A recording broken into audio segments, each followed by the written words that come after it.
Coming up on this special edition of Wolf Tracks, we dive into this year's Cannes Film Festival. There's action, comedy. Did you throw flowers at her? Yeah, of course I did.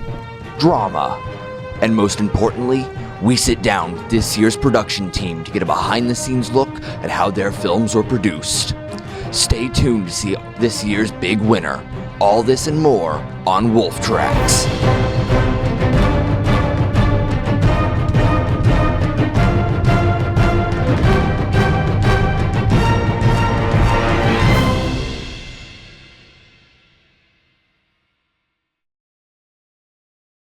Hey everybody, welcome to this episode of Wolf Tracks. I'm one of your hosts, Owen Kudrna. And I'm Alejandro. Today, we're going to be taking a look into a little bit behind the scenes of video production. That's right, we're going to be highlighting what happened recently at the Cannes Film Festival, from what happened behind the scenes to what went into making these amazing productions.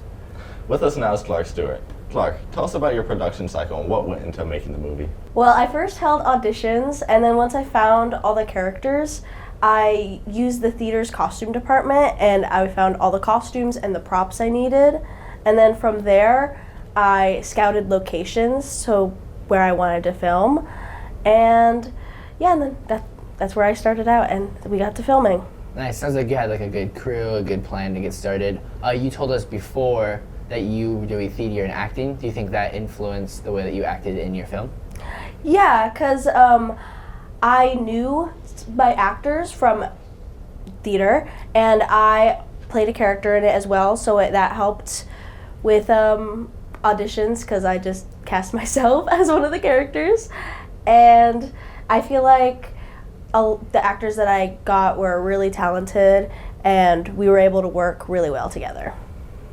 I bet your experience in acting helped the overall process of the film and the flow. Thanks so much for talking with us. Now, what we've been leading into, let's watch Clarke's film.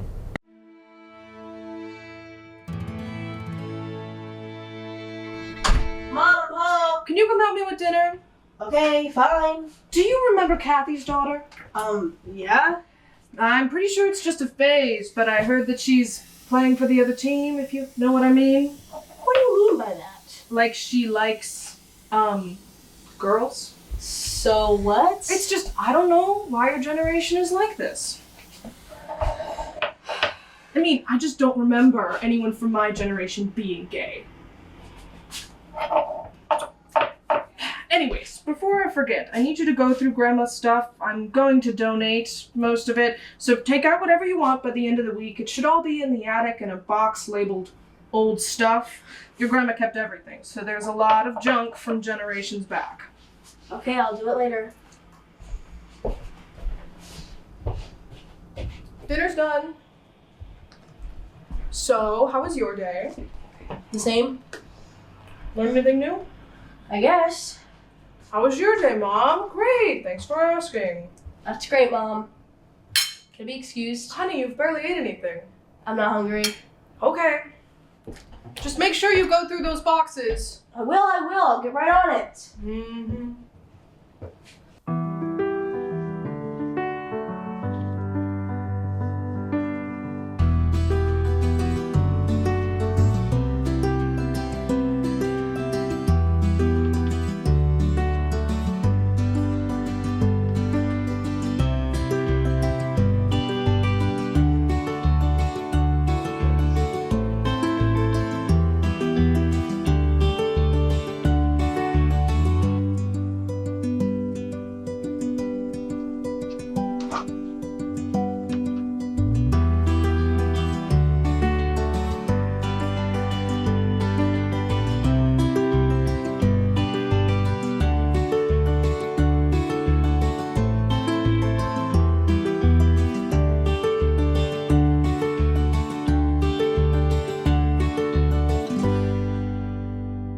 Romans 2:12, and be not conformed by this world, may ye be transformed by the renewing of your mind.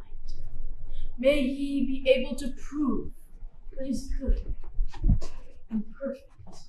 Gather will of God. You know I And have. if there are any more donations, All right, just be please quiet. leave them by the door. Thank you.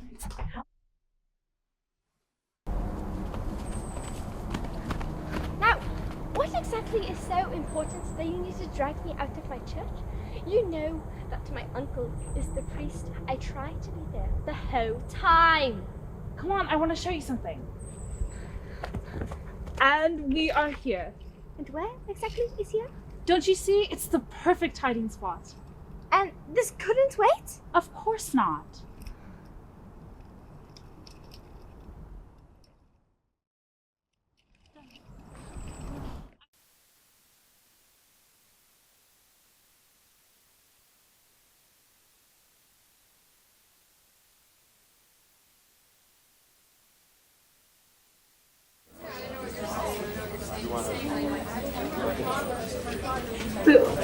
Nice try.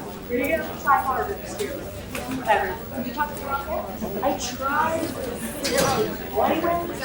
So that's okay. Tell her when you're ready. Until then, you just have to be his best friend.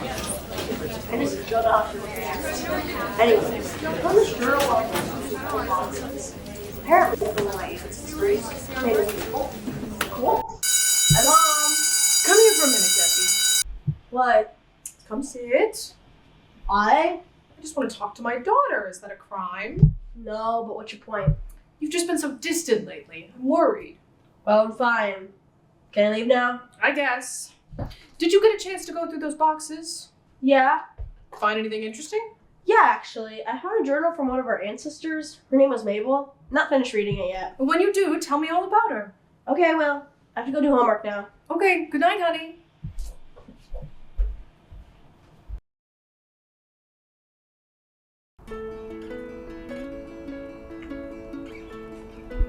You scared me! It's not funny! What if I didn't recognize you and hurt you? You hurt me. Oh, is that so? Ow! Okay. I need to get home. I just wanted to move with a piece to myself. I can walk you home.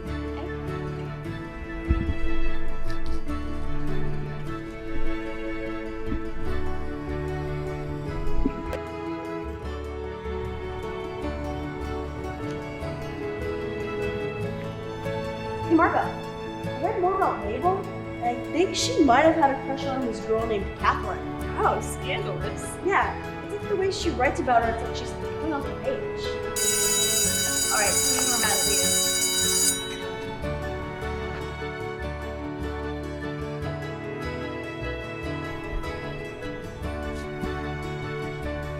I knew I'd find you here.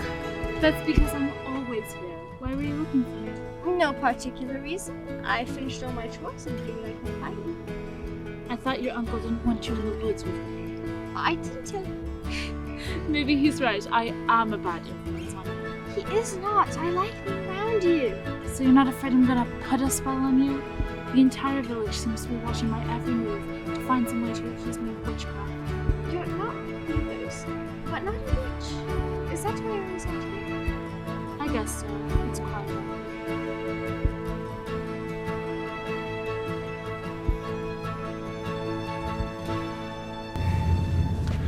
It's not reading time. Put it away.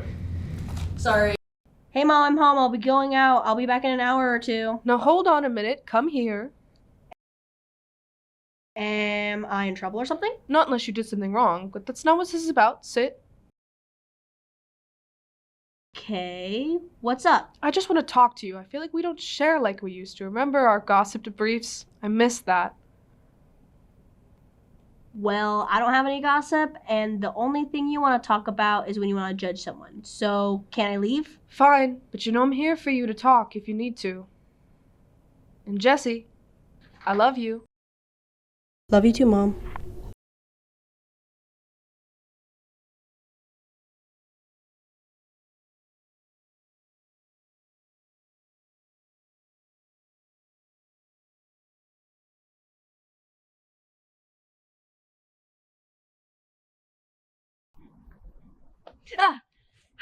Hey. Now, that is how you scare someone. Come on, you know that's not fair. I get scared easy. That's what makes it so fun. So did you bring me out here just to mess with me? No, came out to hang out with you. Come on, I know when something's wrong. What's bothering you? Okay, you got me. It's my mom. She's trying so hard to connect. But all she wants to do is judge people and make assumptions. I used to have fun talking to her, but now I don't want to tell her anything. It sounds like she really cares about your life, but I understand if you want to keep us a secret. It sucks. I want to show you off. Thank you for listening. That's what I'm here for. Can you walk me home? Of course.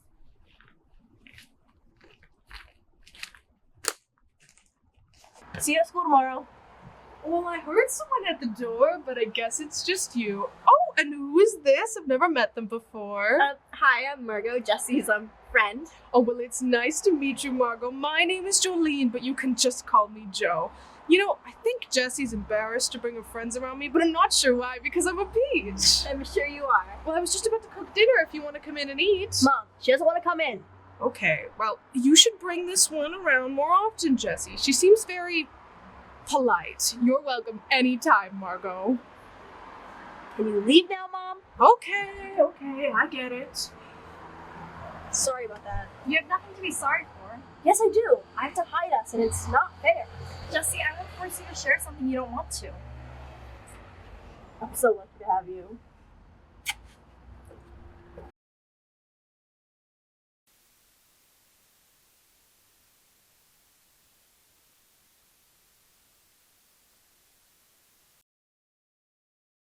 Corinthians 10:13. There hath no temptation taken you, but such as is common to men. But God is faithful, who will not suffer you to be tempted above, that ye are able, but will with the temptation also make a way to escape, that ye may be able to bear it.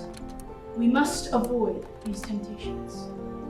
There seems to be some among us who do not understand this, and I want to say to whomever that God is always watching.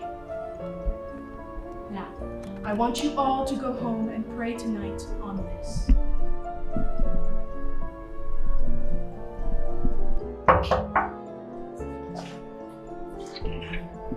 What are you doing?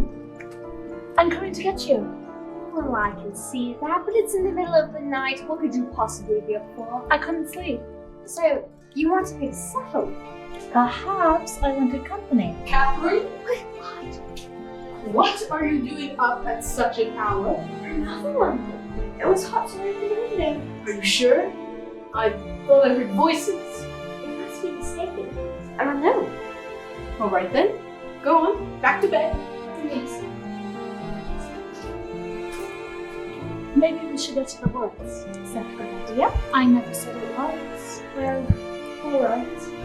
But I have to meet up with sunrise. I can do that. Come on, some adventure will do some good.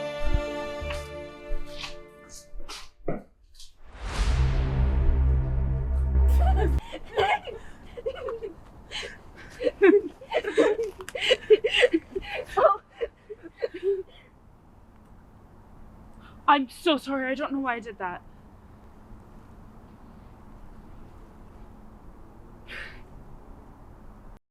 Dinner's ready. Now hold on, sit down to eat. Why don't you want me to meet your friends? Because I don't want you to talk bad about them. I do not do that. Yes, you do. It's infuriating. And I've lost my appetite.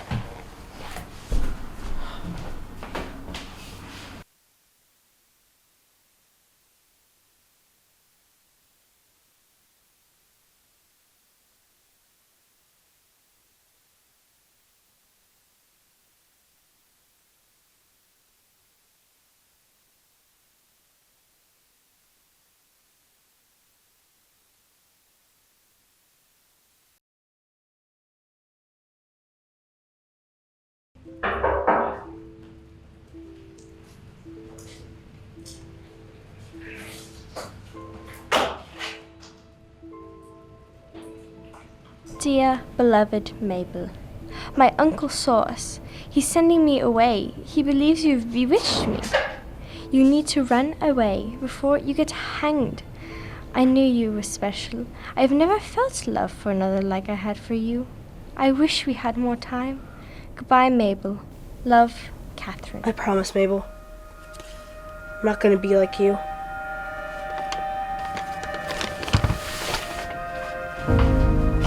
Hey, Mom. Yeah, sweetie? I finished reading what our ancestor wrote. Oh, yeah? Yeah. She had to leave the love for life in the end. That's sad. Why is that? Well, remember when you said that being queer is a new thing? Turns out it's not. She was actually accused of bewitching the priest's niece. Well, I guess I was wrong. And Mom, I'm a lot like Mabel. What do you mean by that? I mean, earlier when we met Margot, we hid the truth. She's not actually my friend. She's my girlfriend. Sweetie, this is what you've been hiding? I'm sorry that I made you feel like you couldn't tell me. And please, feel free to bring Margot by anytime. Thank you, Mom. There is nothing you could tell me that could make me love you any less.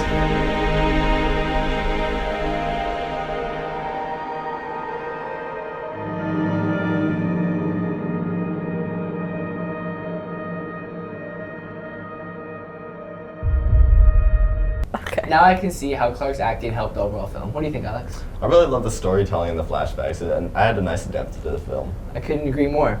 So the actors seemed to suit the character. Suited the characters very well. Okay. The actors seemed to suit the characters very well. What went into the character development process? The four main characters are meant to mirror each other's personalities. So I got a lot of their development from like each other, from like where their different like personalities stand. And the mom character, I actually influenced that from my own mother. And the priest character was just like an evil priest I could think of. So yeah, those are the personalities of like my characters. I love that there's a lot of thought that went into your characters. Is there anything else you'd like viewers to know about your film? It is my very first film, so there are a lot of issues that I would definitely fix if I had a second chance to do it again. There's a lot of technical issues, but I feel like the story is a really important story to tell. Now let's preview our next film, Remember Yesterday by Alejandro, Mier, and Sneider. I have that class too. What lunch you got? I bought a tuna packet. Gross.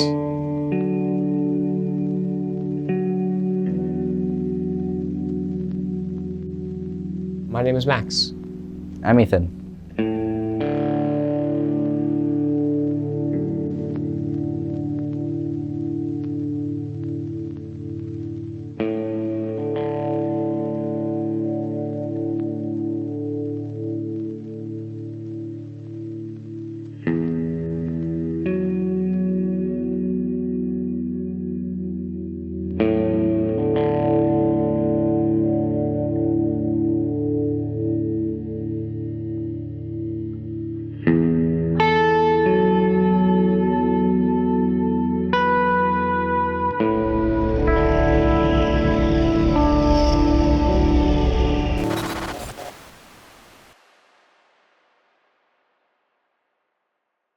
Join us now are the second place winners of this year's CFF, Alejandro and Will. Guys, what sparked your interest in video? So there was this thing in middle school where I went called the NHD project. It was National History Day, so we had to make a National History Day project. And they were like, oh, you can make a website, you can make a paper, which I did one year. And then you're like, oh, you can also make a video. And I was like, that's really cool. I've always wanted to learn how to make videos. So I paired up with a friend, and it was pretty awesome. We made a documentary about some bridges, and it was pretty cool. I actually really liked it, and that was my first experience with video editing. Obviously, it wasn't that great, right? It was okay at the time, but at the time, like, I really enjoyed the process, and so that always kind of stuck with me. I'm like, oh, I really, really enjoyed that. And even though I was really bad, because I started making videos after that, I started like YouTube and whatever, it was really, really bad. But after a while, I still like enjoyed it, and I still like, I think I got better, I think. I don't know, what do you guys think? But I I enjoyed it still after like hundreds of videos, literally just all of them slightly better than the last one, but still pretty bad. And I think now I've gotten to the point where like, I'm okay. And that's what kind of what sparked it for me. Yeah, so the softwares I first started with were like Adobe Premiere Pro, Adobe Photoshop, and that kind of stuff. And then from there, I actually got into like the more photography side of things. And then I realized that video is just photography really fast. So it kind of put together all the things that I've learned through editing and through composition and that stuff through photo. You can take a lot from what you've learned in the past and use it for a video project. So, and a lot of it is not even looking at the technical side of things, but just the making a composition in your mind of what you want a scene to look like, and using skills you've acquired to bring that to life. So. I love that you both display your creativity in such a unique way. Now, Alejandro, you've been competing in CFF for over 2 years now. How has that experience helped you develop your film this year, and how have you been able to pass that experience on to others? So I think I've definitely had the most control this year. Last year, even though I directed it and was managing everything, I definitely felt the burden last year more because I was so unorganized and the planning wasn't there. Yeah, I mean, my experience too is especially since the whole scripting part of it, the whole movie was his vision. And like I said before, it's kind of a thing where I'm more good on the side of imagining a composition, imagining how a scene looks. So it was really fun to, try and bring my imagination to his, script writing. God, it was amazing, yeah. So thank you. It was definitely a challenge though, because this guy is trying to write his. No, I'm kidding. But trying to interpret what someone else is imagining, because when you're writing this out, like a script out, you have a whole movie going on in your head of what you want that to look like. So trying to just read those words and then bring that to life in an actual video is difficult. And luckily, I came in towards the tail end of the production. And so I already had somewhat of an idea of what it was trying to look like. So that made it a lot easier, for sure. It's super cool that you guys were able to come together, use some teamwork, and produce Remember Yesterday. And now, without further ado, here is their second place winner of CFF, Remember Yesterday.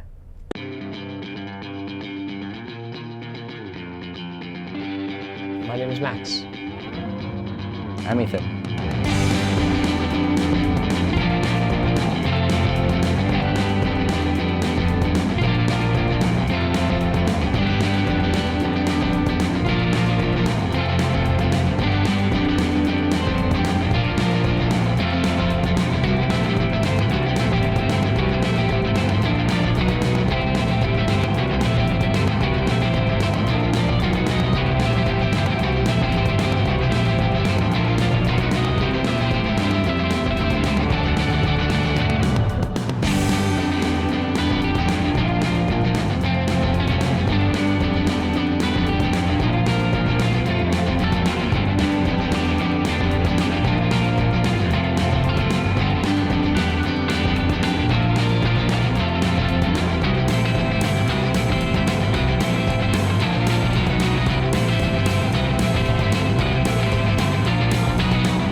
What's up, man?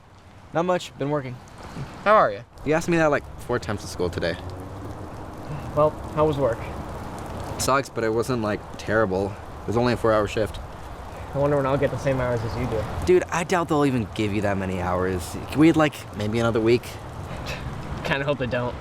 I don't know how you deal with Maddie. You see what I mean? He sucks. Dude, he seemed cool at first. Yeah, everyone goes through that. Yeah, he's just always surrounded by people. We have a separate group chat without him. It's just crazy. Can't wait to quit. But I just got here. I'm only working there to pay for college. Oh yeah, you're going into the computer stuff. Engineering, actually. I'll go to college and get a job right after. It's gonna be pretty great, I think. There's a lot of money in that. It's pretty cool. Thanks.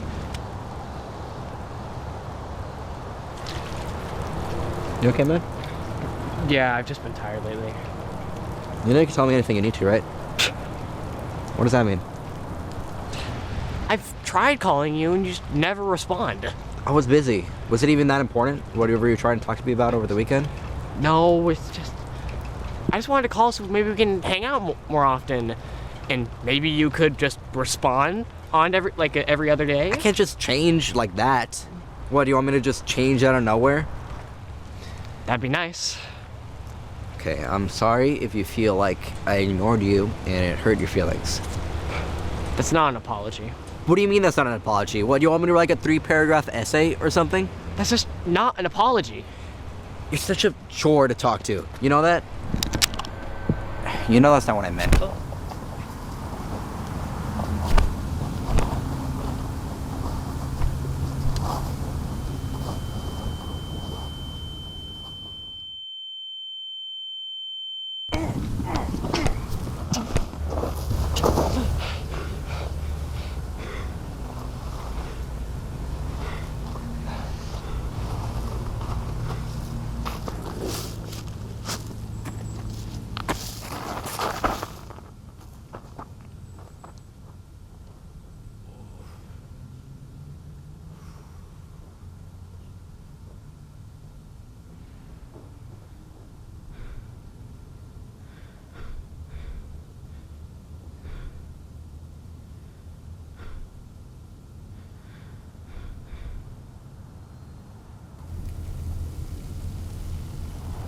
I remember yesterday when the kid, we all saw him steal from the vending machine.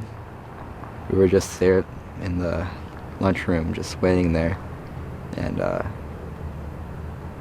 he reached up through his arm to get a bag of Doritos, and security watched him, obviously, so he ran away, and we were just there laughing. It all felt like a long time ago. Yeah. A different time.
Wow, I really love the shot selection throughout the film. Can you tell us a little bit more about how you were able to choose those shots? Yeah, so I think, like I said, he filmed the beginning stuff, so I was kind of trying to model what I've already seen he wants it to look like off of, the already existing footage. And we both draw a lot of inspiration from other directors. So I know at least some shots in the ends, I think we're both pretty big Tarantino fans, especially the one on the swing set with the pointed up. Definitely models some of that stylization. But yeah, it was, just drawing inspiration from other places. Well, that's me. I don't know. What was your favorite shot? Mine was the one at the swing set when it's looking up, which I know yours is different. What was yours, They change. I have some favorite shots. I like the shot of the fence. Nothing goes on. I just really love that shot. The focus rack one. Yeah. It was just, I just liked it. It actually turned out pretty good. But yeah, in terms of the actual selection, it's just drawing inspiration. You watch movies and see, oh, that looks cool, that doesn't. There was learn what you like and don't like. So, there was a lot of like things I had planned out. So in terms of like the positions of the characters, I wanted to show like their growth, like into becoming friends. So the first shot of Max and Ethan, like one of the first shots together, there's the stop sign in the middle of them, like the actual like pole that the stop sign's on. I'm not sure if I don't know what it is. It's like the pole. The pole. And it separates them, so Ethan's on one side, Max is on the other. And then in a few more shots in the montage scene especially, they're like closer together in kind of like a square formation in terms of like where they're positioned. So like they're walking through the alleyway, they're like close together, and they're not separated in those shots. And then the final shot, there's a few more shots that have them with that where that placement matters. But one of the final shots is on the swing set. They're finally separated again because they're no longer friends. And the swing set divides them, and then they're both on like two sides again, like how the movie started. But it's just like that arc of they didn't know who each other were, they became friends, and now they're no longer friends, but they had that journey together, so they're different people. Yeah, and that's we talked about that a lot in the pre-production process of like script writing, is we knew we wanted to have visual storytelling, to where a big thing is you don't want everything to be literally explained in dialogue. You want some of it to be like subtly explained through the camera movements and that kind of stuff, or the way a shot is composed.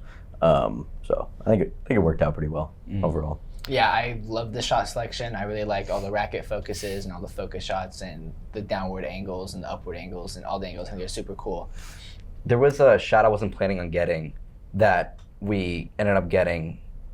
It was kind of spontaneous. We needed another scene for like the montage, and we were in the library and we had like the big chess sets. I love that one. So that one was also pretty good because it shows like the difference, because they're like two friends that are on like different sides because they're growing apart. But also there's a shot where me as Ethan is like sitting down, and then one of our friends, Miguel, he did the boom mics and stuff and got us coffee. It was really nice. Wait, is that? I thought that's the one. That's actually, I lied. That's my favorite shot. Yeah. I think it just adds like realism, and the fact, especially like he's walking up to you like in a bad mood or something, right? And you like kind of wave him off or whatever. I don't know. It just adds realism to it. It felt like a very real scene. And Miguel was playing chess like in front, which is it was so cool. I thought that turned out like really good. It was a spontaneous shot that like I was not planning on getting that. And we saw it and we were like, okay, let's do something really quick, and it ended up being pretty good. Yeah, all praise Miguel. Dude, Miguel carried the film. Again, going back to that experience part, that probably helped a lot, just knowing camera work, angles, how to use a camera. When we spoke earlier, before CFF, you guys said there were multiple interpretations of the film. Right. What do you guys mean by multiple interpretations? That's all him. So the story is very interpretive in terms of like who you are like agreeing with. So automatically, Max is a protagonist. The literal first shot is through Max's eyes, like his eyes. So that's to establish that he is seeing, like this entire movie is from his perspective. Because Ethan does have more screen time. Like I do have more screen time as Ethan, but that's only because it's Ethan from the perspective of Max. This is like, in terms of little bias, a little like unreliable narrating in terms of like how the situations are showcased. So there is more of a bias on Max, but at the same time, you can see how Ethan is not completely in the fault. Maybe sure he has some problems miscommunicating or whatever, but he also like has his own life, and one could argue that Max is clingy and like very attached to Ethan. Well, I don't think that there's a strong case for that. There's a lot of interpretations just from people's own life experiences and how they see the characters and how they see themselves in characters. I know from like some people, so like William, for example, when I was talking to him explaining it, he saw the perspective of, oh, Max is kind of like too clingy to Ethan, and like this was just Ethan like setting boundaries in terms of, oh yeah, I don't have to keep talking to you, I don't have to keep updating you. But then like Miguel was like, oh, I saw it more as like Ethan just is putting up walls, and it's very harsh for their friendship, and it doesn't allow friendship to last. So it depends on how you see yourself in the characters. And I agree with that. I'm glad you do. I'm glad you do. And I really love how there's so much like detail. You can really tell the level of detail by all the the subtle shots and all the subtle parts of your scenes. And thank you guys so much for coming. I think you guys really deserved your place. Thank you very much. Thank you. And coming up next is Elise Wells' trailer, Double Flowered.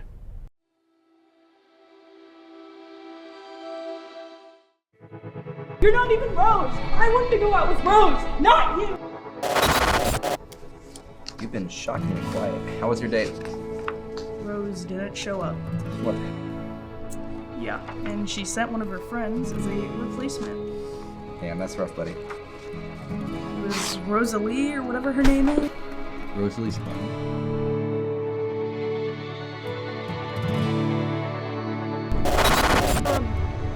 I got you these flowers, actually. Oh my gosh, they're gorgeous. Yeah, you know, Rose, Rosalie, haha. Yeah, very sweet. With us now is the producer of Double Flowered, Elise Wells. Elise, tell us a little bit about the production process. Production process was very, very, very long. I had spent a lot of long hours figuring out schedules with my actors, almost lost a few of them at sometimes due to scheduling. It was very hard. The script writing process, it was like on fire for a few weeks and then it would slow down and I'd like not touch it for a whole week and then I'd be like, oh shoot, a deadline, and I'd have to like quick it up. So I wish I had more time to spend on it and more like longer hours and stuff like that, but it was a lot quicker than I thought it would be. Yeah, totally. Alex talked to you before CFF on CFF Night, and you said that this film was very close to your heart. What do you mean by that? So during the filming process and during the script process, I had put a lot of my anxiety into it, like just relation of fear of like what would happen and fear of like the future and like fear of not knowing. And a lot of that is put into the film of you never know what's going to happen and there's always multiple outcomes. Now let's see Elise's take on this year's theme, A Different Time.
Flowers, flowers, flowers, flowers. Vamos a que todas.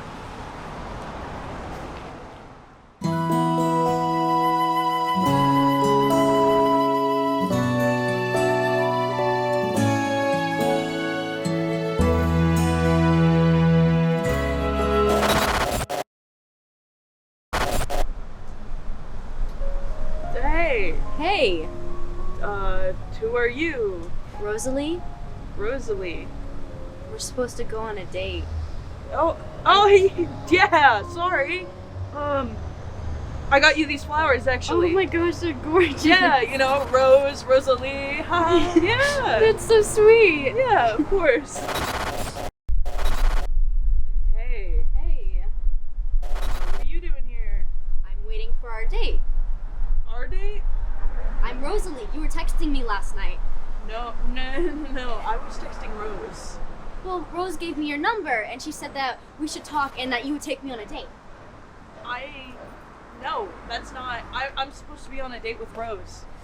Well, she knows that I find you cute and I kind of have a like crush on you and I was really looking forward to it. We share an English class. I sit a few rows from aside from you. This is ridiculous. I'm sorry. Wait, Anthony. You've been shockingly quiet this entire time. How was your date? Rose didn't show up. That's rough, buddy. Yeah, and she sent one of her friends as a replacement. What the hell?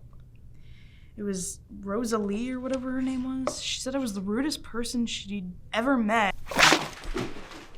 Rosalie Spartan? How do you know that? Did you get played by her too? No. She said she went on a date with an asshole last night. Did you throw flowers at her? Yeah, of course I did. Dude. Hey, Rosalie. Hey. Listen, I heard what Anthony did too. I'm really sorry. You don't need to apologize for him. It's not your fault. Still, you don't deserve to have flowers thrown at your face. Can I sit? Of course you can.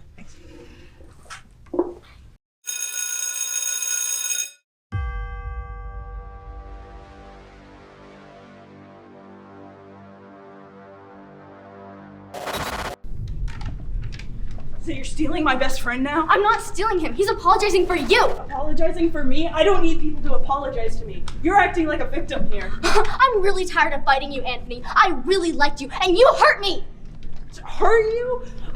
My best friend should not be the one apologizing for me. Rosalie, you're not even Rose. I wanted to go out with Rose, not you. I don't. Fine, I'm sorry. I'm sorry you threw roses in my face. I'm sorry Rose rejected you. I'm sorry that you are being a jerk.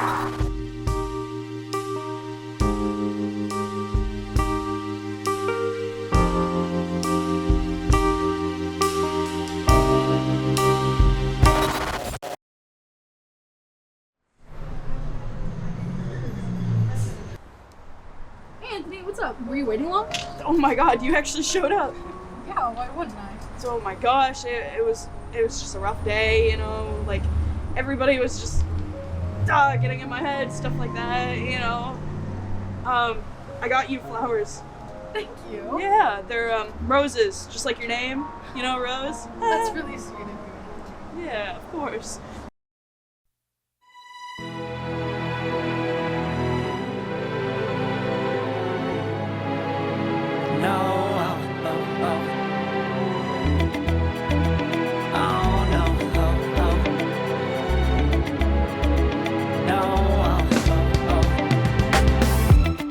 Hold on, girl, now wait just a minute.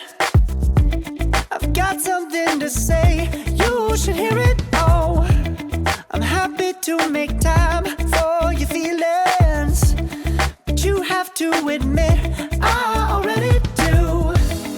Let's just break it down to you and me uptown, dancing all around till the disco ball pops. Wow, that flower smack really caught me off guard. Elise, tell me what into the script writing to create those really intense scenes. Well, as I had said earlier, I had put a lot of my own emotions and a lot of my own mental health over like challenges into it. And so a lot of it just, some of them was for comedic, like I was like, oh, that was just it. But sometimes I feel like a little oomph to a scene adds a lot of emotion to it. And so adding that flower smack, it felt like you were pushing away the person. I put just a lot of emotion, as I said earlier, into it. And when I was writing, I kind of felt like it needed something in that scene.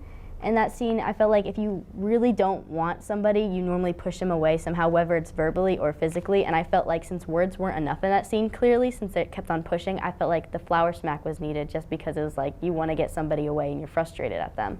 In the script writing process, when you were writing the script, what was probably one of the most challenging things that occurred? I feel like simple conversations and stuff like that. It's like you really want to have these powerful scenes, but you also want to have like these small conversations that you can feel related to. And it was hard balancing out the powerful and the light, because I wanted a lot of the powerful scenes to impact people, but I also wanted people to just be able to like chill for a second, and there wasn't a lot of chill in the film. I could tell there was definitely a lot of effort put into your film. Yeah. What inspired the idea for it? Originally, I had a whole other film I wanted to do, and so doing this, I've always loved romance and stuff like that, like romance books, romance films. I've always had that. I've always written stories about romance too, and I felt like something so unique about this theme was how versatile it was, and how everyone was kind of doing like overtime, or people were doing like going back in time, going into time, and so I had the idea of switching timelines and stuff like that, and I thought it was pretty cool. After you guys finished editing, you saw either your rough draft, your final draft. What was like your favorite scene that you saw after the script writing process and editing process, and you saw the final result? I really like the ending scene. I like how it wraps together. I think I could have gone a little deeper into my film, but for the amount of time I had, I think I did good. And that ending scene, it really makes the film for me. I really loved how your film turned out. I think there's definitely a lot of effort, and you can really see it in the final product. Aw, thank you. It was my first year, so it was a lot of fun, and I'm looking forward to doing it again next year. Of course, and thank you so much for joining us today. Yeah, thank you for having me. And now we're gonna watch this year's Cannes Film Festival winner's trailer, Christopher Crane, who produced In Irons.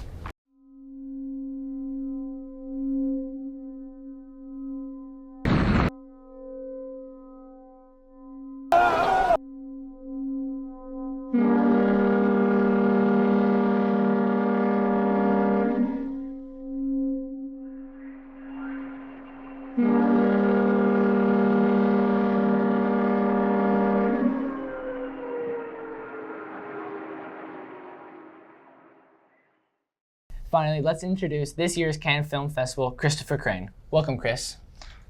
Hey. Chris, you're the special entrant this year into CFF, and you made your film in only 2 weeks. Can you tell us a little bit about the production process? Oh my gosh. So actually, it's been really crazy because when I first saw a Cannes Film Festival, I think it was 6 or so years ago, I saw it and I was like, I want to do that. And I've been a running start for the past 2 years, and I haven't really been here. So I didn't realize that I needed to be in advanced video production. I just thought I needed to be in any video production class, which was wrong. It was false. And so I joined VC1, and I asked Mr. Pickard, hey, when's CFF? And he said, you're not doing it. And I mean, he didn't say it like that, but you know. And I was distraught, for lack of better words. And so I was just begging Swagger and Mr. Pickard, please, please, please let me do it for a whole 3 or 4 months straight, almost every class period.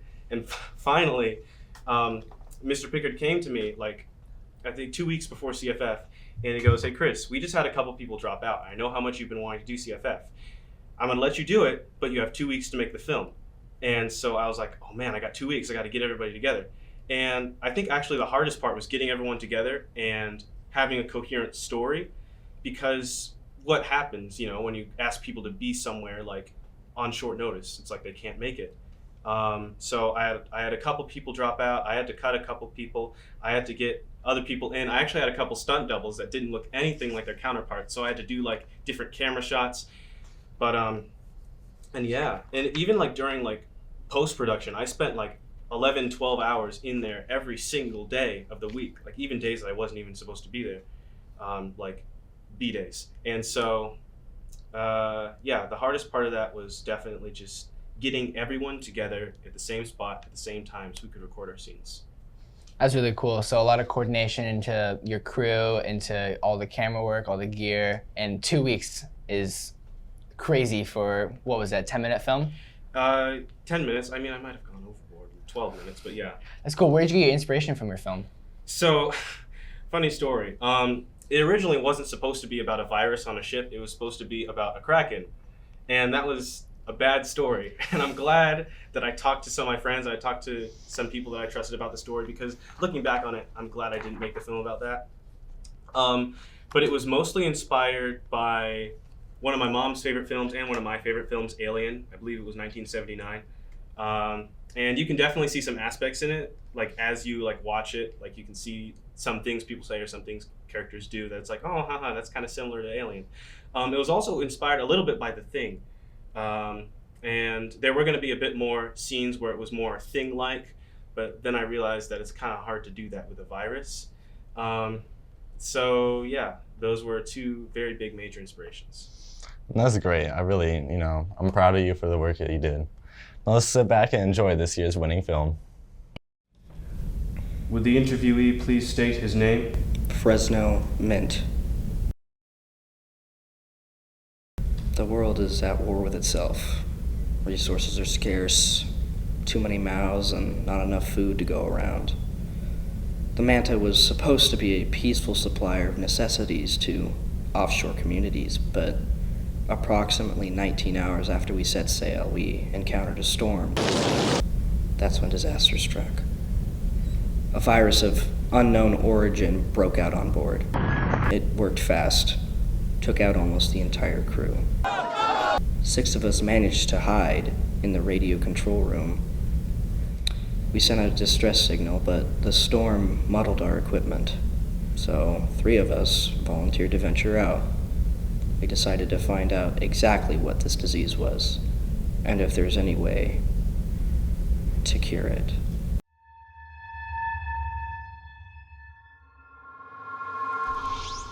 I shouldn't be here. I should not be here.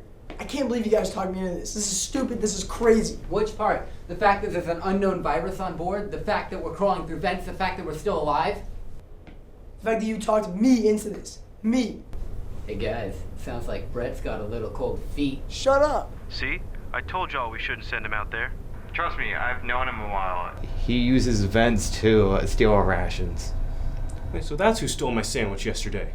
Wait, he stole Darrell's sandwich? Oh my gosh, dude, no wonder why he's in here. That's karma, bro. Shut up! Guys, focus on the mission. Go to the medical bay and find masks. Once you're protected, scan a body and figure out what this disease does. What are those? Magnets. I have a bad habit of collecting them. We better keep those away from the equipment. The storm's already muddling our instruments. We don't need that destroying everything. Hello? Is anybody in there?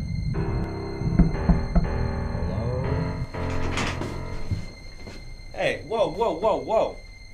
He's my friend, Private Pearson Mier. I could hear his voice. He's still alive. Darn thing. Look, I know Private Pearson too. But the fact of the matter is that we can't let anybody in or out of this room until we figure out how to determine if somebody's sick or not. Then I suggest we find out a cause of this disease before it's too late. We've reached the med bay. I repeat, we've reached the med bay. Do you think you can procure a body?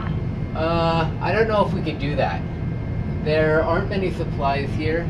It looks like this place has been ransacked. Guys, I don't want to die here. Can we just go? I'm getting kind of anxious. Can't go any faster than we're going right now. I don't want to die here. Can we just leave? You've been saying the same thing over and over again. We get it. Ooh, that's tots.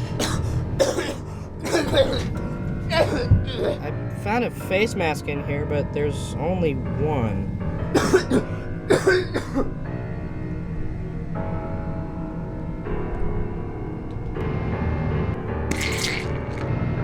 Fresno? What are the chances that Brett isn't sick?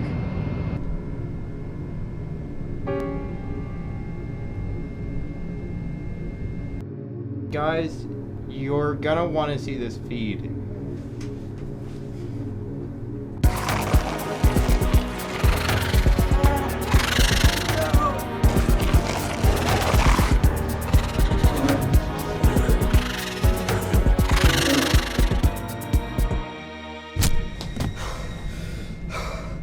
Well, if you weren't infected before, you are now.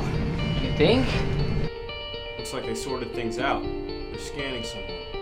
Fresno, can you hear me? Yeah, but Condor's infected. I'm gonna scan him after I scan Brett. The results are on the monitor. What do you see? Holy crap! His brain. It's all screwed up. The left hemisphere is disintegrated. His hippocampus is massive. And his stomach is disappearing. Like his body is digesting itself. Come to think of it, his brain was fried. He couldn't articulate any new sentences. That's why he kept repeating the same thing over and over again. Make sure to print the scans and bring them back. We want evidence of what happened here. Your body, it's already starting to react. When I look closely, I can already see the deformation in your brain taking effect. And your stomach is already starting to eat itself. I doubt you'd even be able to have a last meal. So this is it for me? No getting out of this one? I'm sorry. It's fine. I'm at peace with myself. All I have to do is wait. Goodbye, my friend.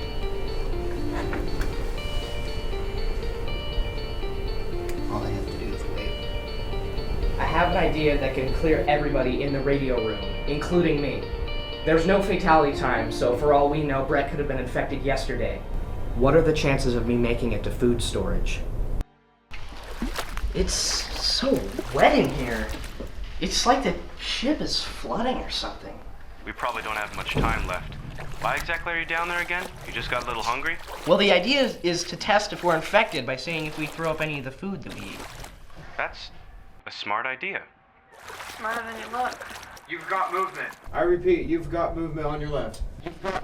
Guys? I lost signal. You're cutting out. Hello?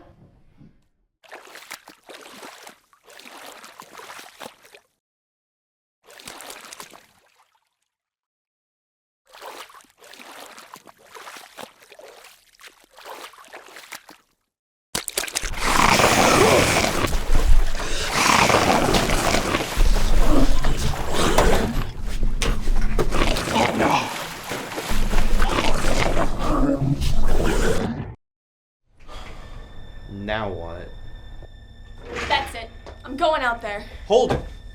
Nobody's leaving this room.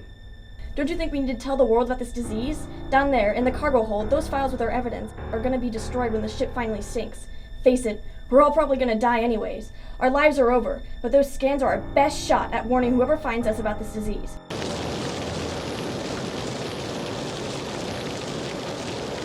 You like being the one in charge, right? You don't want anyone else to die, right? Well, I'm leaving this room whether you like it or not. You can either come with me and make sure that we're all safe, or you can stay back here like a coward. James, make sure nobody else comes in here. Only let us back in when we come back with those files. Copy. In the meantime, keep a watch on Fresno. Maybe things will come back online.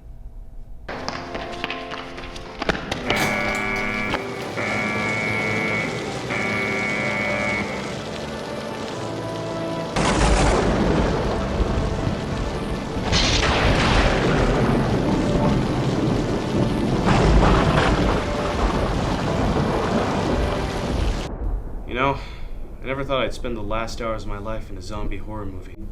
You never made up fake scenarios in your head and how'd you survive them? I used to do that all the time in high school. Yeah, but this one's real. I might actually die. The only thing I do know is that I'm not going down without a fight. Okay, Tim, on my go, we sprint down this corridor. Try not to breathe as much as possible. We still don't know if this disease is strictly foodborne. Tim? James, I lost Tim. James? James?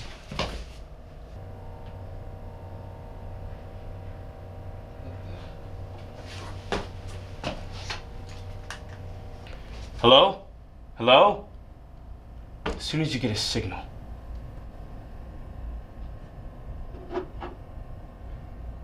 A magnet? The computer. It's back online. Let's see what really happened.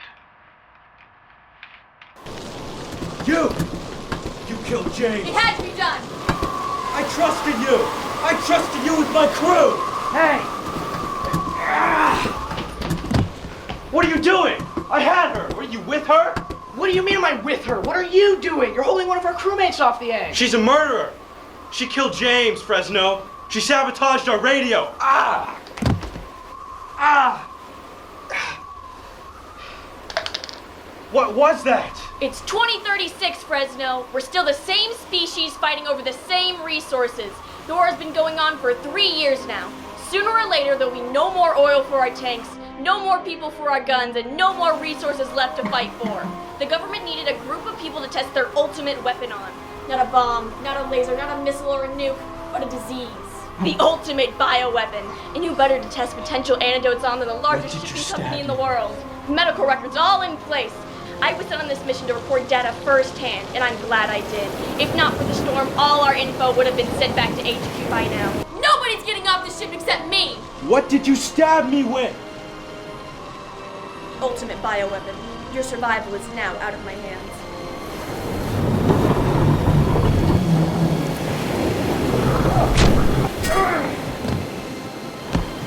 I'm not dying! Not here, not now! Not before I live to see every other country fall to our might! Don't you want freedom? For your family? Your kids? Help me up and I can— Shut the hell up! Ah!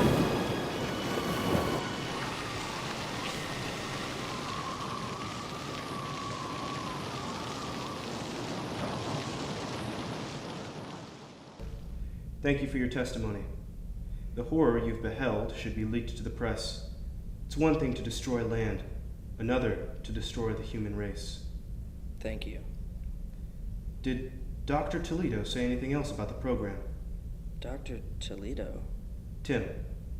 I don't remember telling you his last name, and I didn't even know he was a doctor.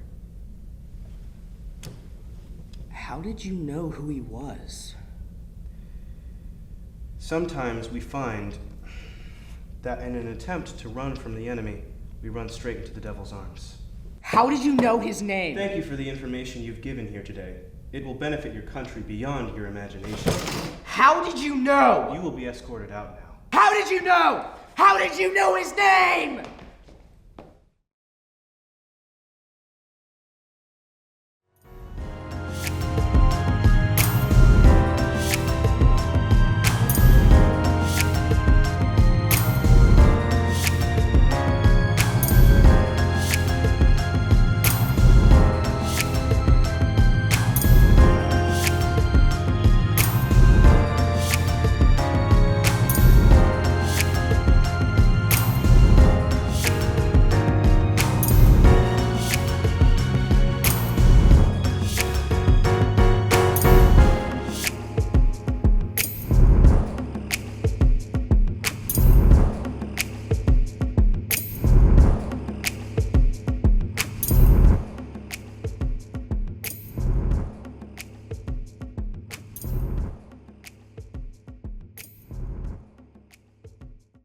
I have no words. From the special effects to the music, what can you tell us about those 2 features? Gosh, well, the special effects, sound effects, they're just stock, and then I like change the pitch. But for like visual effects, I had like 8 different layers of green screen playing all at once for certain scenes. Actually, I think I was originally just going to hand draw some of the special effects. Like I was going to hand draw a giant cargo ship before I realized that I needed to hand draw and animate a giant cargo ship, which was not the greatest of plans. So I think the Sunday before that Friday when we played the films, I thought, why don't I just do CGI? So or CGI. So I went down to Mrs. Tierney's class and I said, hey, can I make a CGI cargo ship in your class? And she was like, sure. So I went in her class after school, of course, every single day. And I just made a cargo ship, and then I put rain on top of it. So yeah, the whole thing was extremely laggy. So many just layers upon layers, and actually it gives me nightmares. So yeah. Yeah, I think composing the soundtrack is very impressive, and designing all the sets for the green screen too. Did you have a favorite scene when you were filming? Oh gosh, favorite scene. My favorite scene, was probably, okay, so I have 2. Can I go into 2? Go ahead. So one of the scenes that was my favorite was we were filming what was supposed to be on top of the cargo ship, and we didn't know how to simulate wind. And so one day I bring in my mom's hairdryer, and for like 90% of those scenes where they're on top of the cargo ship, I have one of the actors off screen pointing the hairdryer at their face and just like blowing air onto their face. So that's like how I got like some wind effects, and that was amazing. It was hilarious. And then the second favorite scene that I have is it was the day before we were supposed to air them, and I thought, well, there's like this gap in the story. How do I fill it in? And so I went down to the acting room and I grabbed my main character, played by Kellen Milligan, shout out, and I thought, well, how am I supposed to fill this in? And I decided to have Kellen get attacked by a zombie. So we're just underneath the stage, and I grabbed one of the actors, and actually I grabbed Max for this, and I just have him hide, and then like have a shot of like Kellen walking by, and then a shot of Max going ha, and then Kellen punching him in the face, and then of course we edited that so we didn't actually have to punch him in the face. And then I thought, well, why not stop there? So I had Kellen run away, and then Kellen went home, and then I had Max go downstairs with me next to the kitchen areas, and I recorded a scene of him crawling on the ground and jumping on the wall, and then I pretended to have him crawl on the ceiling, and then I flipped that upside down in After Effects just because I wanted to, and I thought it was hilarious to do. But yeah. Sounds like you had a lot of fun and a lot of good moments coming for that. Well, thank you for joining us today, and congrats on winning this year's CFF. And thank you everyone for joining us today and watching Snow.